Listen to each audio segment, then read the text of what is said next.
The eaves I've been dropping. You're doing it again, my husband whispers, stretching his hand across the table to stroke mine. What? I looked up from my untouched coffee for the first time since we sat down. Listening. You know I can't help it. A sigh escapes my lips. Since I was a child I've heard everything around me. Especially the things no one else wants me to hear. You'd think that that would be an advantage, right? Well, you'd be wrong. Answering the questions that no one actually asked doesn't make you very popular. Never being able to focus on the conversation you're actually trying to have because of all the background noise that no one is actually making will drive you mad fast. Over the years I've learned how to tune it out. Much like anyone else can tune out the hum of the refrigerator in the kitchen or the road sounds in the car. But some days a word or phrase catches my attention and I lose myself in someone else's mind. Other days I'm just too tired to focus enough to tune it all out. Today is one of those days. Are you at least hearing something interesting? He smiles softly in support. Well, the woman at the table by the door is having an affair. I can hear her reading text messages from her lover. I nod in her direction. Oh, her husband is calling now. Now, we both can't help but turn towards her, just catching the panicked look on her face as I hear him say he knows. Turning back the right way in my seat I shrug.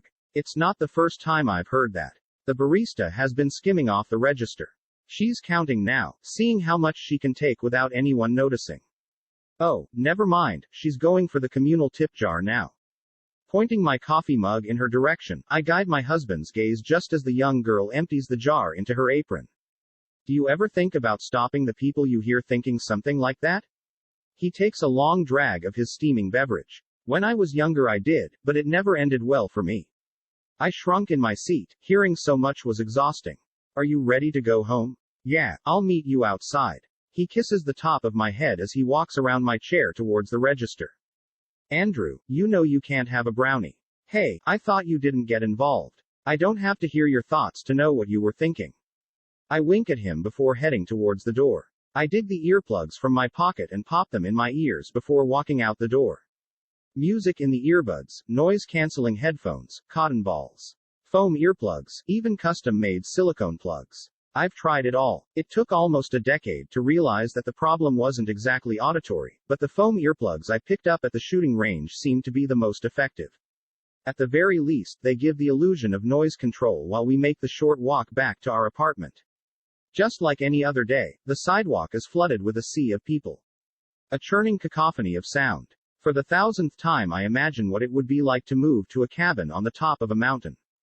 I doubt bears and mountain lions think as much as the residents of New York City. What I would give to experience that kind of silence. God, she's beautiful. How did I get so lucky? Andrew wraps his hand possessively around my waist. I can never tell if he thinks these things on purpose because he knows I can hear him or if these are his genuine thoughts. Either way, it never fails to pull my lips into a smile. As we walk his thoughts fade into the chatter around us. I can see his wallet. I'm almost close enough. One more step. I slide my hand around Andrew's waist and slyly grab his butt cheek. He doesn't need to know I really did it to protect his wallet from the pickpocket behind us. With a laugh he pulls me closer and kisses the top of my head. Wait until we get home, he teases me quietly. At the next corner the mass of people comes to a halt when the traffic lights change. A single voice continues towards the road. I look around and see a teenage boy, face in his phone. Headphones in, singing along to the unfamiliar song in his head. Completely unaware of the world around him. Discreetly, I push myself close enough to grab the hood of his sweatshirt. Thankfully that's enough to get him to stop just before stepping off the curb. Before he can turn around I slip away. My favorite part of the walk between the coffee shop and our apartment is the small park nestled between two apartment buildings. The sounds of children lost in their imagination is always a welcome respite to the monotony of the rest of the city. My smile fades a bit when I remember it's 11 a.m. on a Tuesday. There won't be many children playing, if any. Oh no, the dragon is guarding the tower. How will I get down? A girl about 7 years old stands at the top of the slide. Her blonde hair blowing slightly in the breeze. Her face is a mask of bravery as, "For Grandma Margaret, I have just gotten home from the longest of long 12 hours that somehow turned into 16 hours because of staffing issues and nursing shifts. I am exhausted mentally and physically, and I feel filthy with sweat, tears, and many other things I should not be covered in. All I want to do right now is chop something into oblivion until I feel somewhat normal again. I want to not have to think for just a little while. When I unlock my apartment door, I am surprised to find Grandma Margaret sitting at the kitchen table, smiling, as always.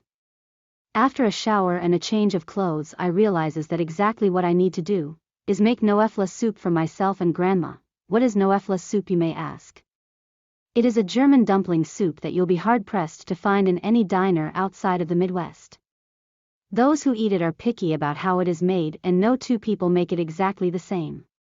Not only that, but it is a recipe that is impossible to make exactly the same every time that you make it.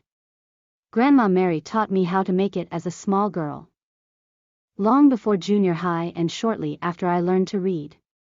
It has always been our favorite meal to share. Starting with the vegetables, I carefully peels the potatoes, making sure that I cut off the skin, and only a small amount of potato. No conversation passes between the two of us. Grandma always knows when I needed a mental break at the end of the day and how most times I can't talk about what went so horribly wrong due to patient privacy. She never pushes me to talk about it. Instead, she sits at the table and watches as I goes through the motions of preparing our dish. A pound or so of potatoes later, I'm never too careful about the amounts that go into making Noëfla soup, or the recipe. Noëfla soup is not a dish of measurement, it is a dish of feelings. The amounts that go into it depend on what you're hungry for at the moment, what looks right, or what feels right. No recipe has ever been put on paper, just passed on from one generation to the next with wise words of "Whenever it looks like enough, dear." Grandma always said that it was not a recipe meant to be shrunk or modified. It always makes a large amount, and any attempt at shrinking has been unsuccessful, although making it larger comes out perfectly every time.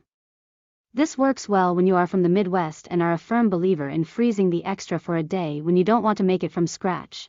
I chop the celery, carrots, and onions quickly as Margaret looks on from the table, nodding her approval occasionally.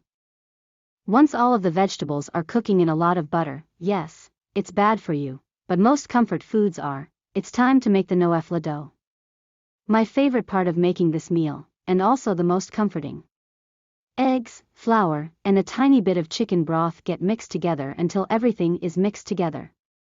The secret is to use only a certain amount of flour and add more chicken broth until it is right. Doing the reverse, adding set amounts of all three ingredients and adding more flour tends to make the dough taste just like you would think it would. Flour. Some people prefer chicken noodle soup, others like macaroni and cheese after long days. For me it is Noëfla soup. Creating the dough is one of the most relaxing things I could think to do after a long day, and Grandma watches carefully as I knead the dough and rolls it into snakes. Only every once in a while does she gestures to add just a little more chicken broth. Dropping bits of dough into boiling chicken broth puts me into a trance. As I place the lid on the pot to boil for several minutes, my mind slips into the past. The bad melts away quickly, and memories of standing on a stool wearing Grandma's second-best apron make their way to the front of my mind. I remember the hem of the apron dragging on the floor at first, being so little I could barely see over the counter. Then I remember the awkward middle school years and unloading my boy and friend troubles over a bowl of Noëfla dough. Lastly, I remember becoming an adult, and trying hard to make time in my busy life for Grandma's house at least once a week.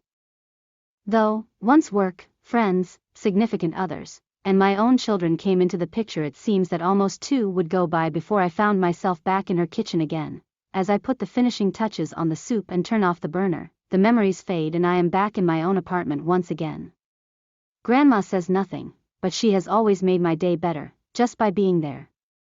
I dish a single bowl of soup, butter a piece of bread, because nothing goes with Noëfla soup the way a buttered piece of bread does, and sit down at the table.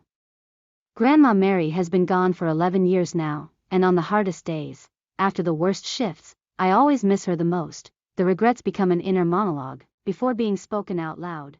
Did I spend enough time with her?